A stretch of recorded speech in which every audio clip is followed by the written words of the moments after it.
When people buy a home, it's usually because they plan to live in it, right? So here's the question. Why would anyone spend over R1 million on a home they barely use?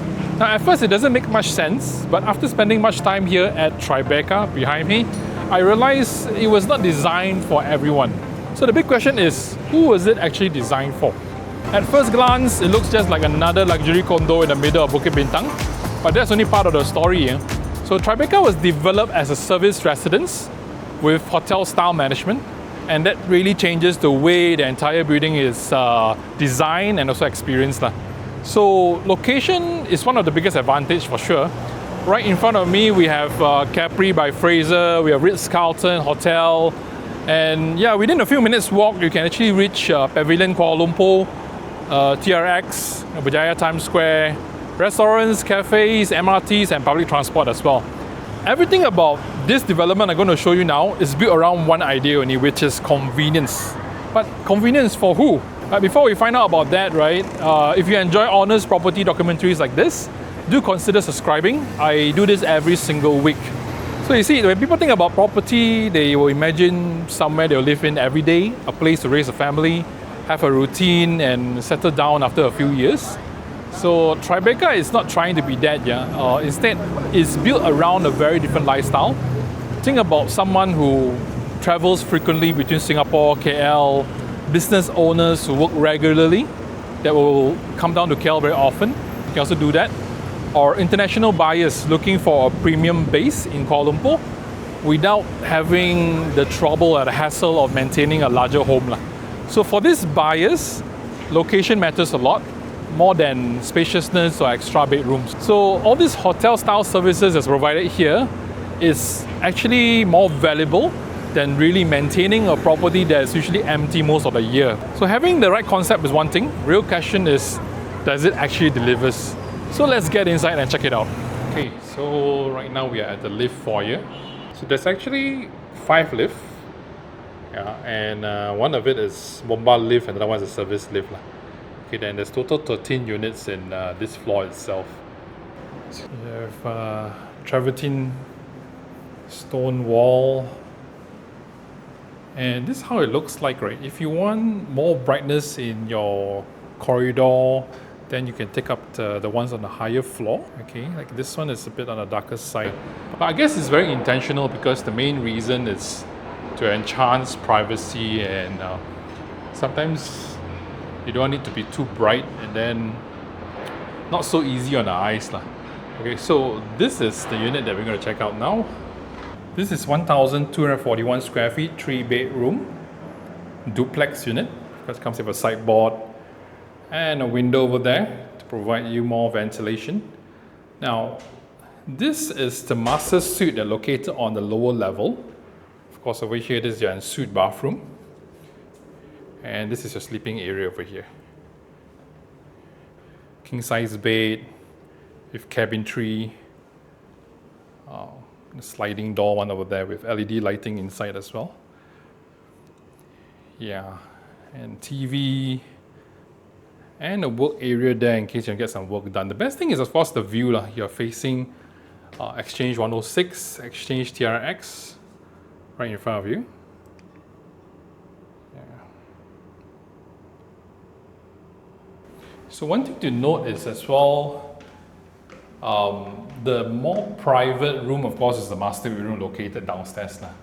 But once you head upstairs, right, I would call it the entertainment wing where you can entertain your friends, your kids, they can all hang out upstairs. High ceilings. It comes with a projector as well at the top. Okay, and that's supposed to be a living area. Now this unit is supposed to be a 2-bedroom, but it has been converted into a 3-bedroom. So if you have a slightly bigger family, hey, you can still fit in. And of course, this bedroom is also facing Exchange TRX. You have very nice floor-to-ceiling windows with mullions in the middle. Okay, that gives in a lot of natural light. This is your living area. And the kitchen is over there. As you can see, it's very practical, very thoughtfully decorated. I mean, it's simple because majority of the time, people staying around here, they will prefer to eat out. where you have plenty of restaurants and food options outside. Yeah, just comes with a fridge, hood and hob, induction cooker, oven, and a sitting area here for 4. But if you want, you can actually modify this area to be a dining area and that to be a living area if you want to. But then of course you have to take out that bedroom over there. This is bedroom number 3. This is your shared bathroom over here. And bedroom number 3 is slightly smaller than the master bedroom. Comes with a king size bed. Of course, a safe space. They give you wardrobe cabinets as well, sliding door. Yeah, comes with lightings as well inside. By now, you probably realize something. Every decision in this home, right, from the layout to the facilities, supports the very same idea, which is convenience, my dear friends, and flexibility. Yeah, it's all about low maintenance city living, you know. But, you know, a well-designed home is only part of the story, right? The real test is what happens after years of everyday usage. Has Tribeca actually stood the test of time? That's what we're going to find out. Because you see, a property can look impressive on launching day, you know, with all the brochures and everything, right? The real test is what it looks like years later. Now, the thing is this, right? Tribeca has completed, I think, around 8 years already. And today, the first thing that really stood out to me is it's not just about the architecture, the interior, you know, the furnishing and all. It's how well everything has been actually maintained. So the lobby still feels very welcoming. You know, you have staff, very active area. Common areas are also quite clean, you know, well looked after. And facilities continue to feel, I would say, very relevant rather than outdated, you know. Of course, no developments are perfect.